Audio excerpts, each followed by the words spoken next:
Korean একটা popular খাবার কিম্পাপ। এই খাবারটা কোরিয়ার ছোট বড় সবাই বাচ্চারা বিশেষ করে বাচ্চারা বেশি পছন্দ করে, এবং যারা মনে করেন হাইকিং করে কোরিয়াতে উঁচু উঁচু পাহাড়ে ওঠে এবং ওরা প্রচুর ঘোরে কিংবা বাচ্চাদের পিকনিকে নিয়ে যায়, তখন এই ঝটপট এই খাবারটা তৈরি করে দেয় মারা, কিংবা দোকানেও পাওয়া যায়।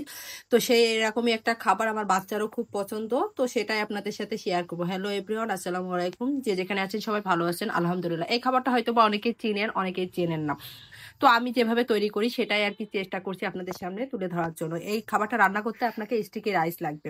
আর স্টিকি রাইসটা কিভাবে রান্না করতে হবে তা আপনার ওই চালের পিছনেই লেখা থাকবে, ওই প্যাকেটের গায়ে লেখা থাকবে, সেভাবে আপনারা রান্না করে নেবেন। তো আমি এখানে হচ্ছে চিকেন সিদ্ধ করে নিয়েছি, আমি আমার পছন্দ মতো সবজি নিয়েছি। এটা হচ্ছে চিকেন দিয়ে তৈরি করবো, এটা টুনা ফিশ দিয়ে তৈরি করে, এটা বিভিন্ন ধরনের আইটেম দিয়ে আর কি তৈরি করা যায়। তো আমি আজকে চিকেন দিয়েই তৈরি করব। তো এই যে আমি দুই রকমের সবজি নিয়ে নিয়েছি, বরবটি আর গাজর।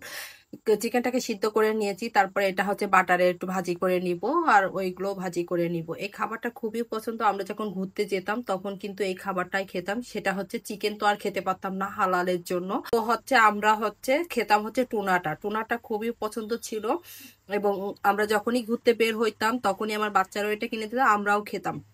এটা 7-11 বা GS25 মানে যে কোনো জায়গায় এই ছোট ছোট সব যেগুলো ছিল সবগুলোতেই পাওয়া যেত, কিন্তু হালালটা খুবই কম পাওয়া যেত। এরকম টুনা ফিশেরটা হলে আপনি নির্দ্বিধায় খেতে পারতেন।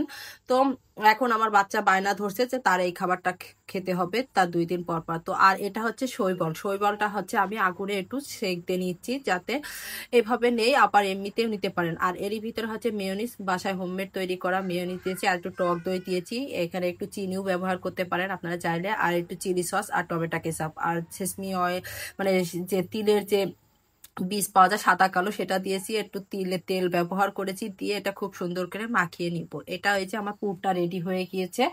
এখন হচ্ছে ভাতটা রেডি করব। ভাতের ভিতরেও আমি হচ্ছে তিলের তেল ব্যবহার করেছি, সাদা কালো 2টা তিলই ব্যবহার করেছি, গোলমরিচের গুঁড়াও ব্যবহার করেছি ওই পুরটার ভিতরে, তো সেটা আমি ভুলে গিয়েছি। তারপরে হচ্ছে বিভিন্ন ধরনের শেপ দিয়ে নিব। এটা হচ্ছে একটা হচ্ছে ভাজি করে নিব। এই যে আমি এটা ছাঁচ পাওয়া যায় কোরিয়াতে, তো যাদের কাছে ছাঁচ নেই তারা কিভাবে তৈরি করবেন সেটাই আর কি দেখাচ্ছি। তো এইভাবে এই যে আমি এইগুলো করে নিয়েছি, 2টা এইভাবে তৈরি করে নিয়ে মাঝখানে আর কি ওই খাবারটা দিয়ে দিব, চিকেনের পুরটা যেটা রেডি করে রেখেছি সেটা দিয়ে দিব, এবং এইভাবে চেপে চেপে শেপটা তৈরি করে নিব।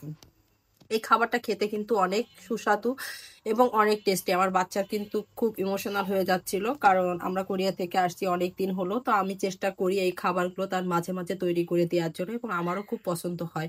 আর যেসব বাচ্চারা খেতে চায় না তাদেরও আপনারা এইভাবে তৈরি করে দিতে পারেন। আর এই চালটা হচ্ছে এখন বিভিন্ন ধরনের সুপার শপে পেয়ে যাবেন, আর ঢাকাতে যারা আছেন তারা তো DCC মার্কেট থেকে কিনতে পাবেন অনায়াসে, আর কোরিয়ান যে দোকানগুলো আছে সেখানেও পাবেন।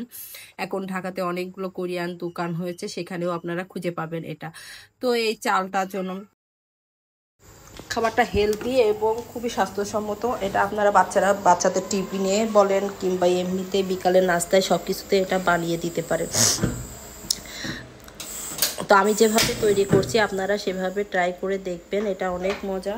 এই যে আমি আমার একে একে সবগুলো খাবার আর কি তৈরি করে নিচ্ছি।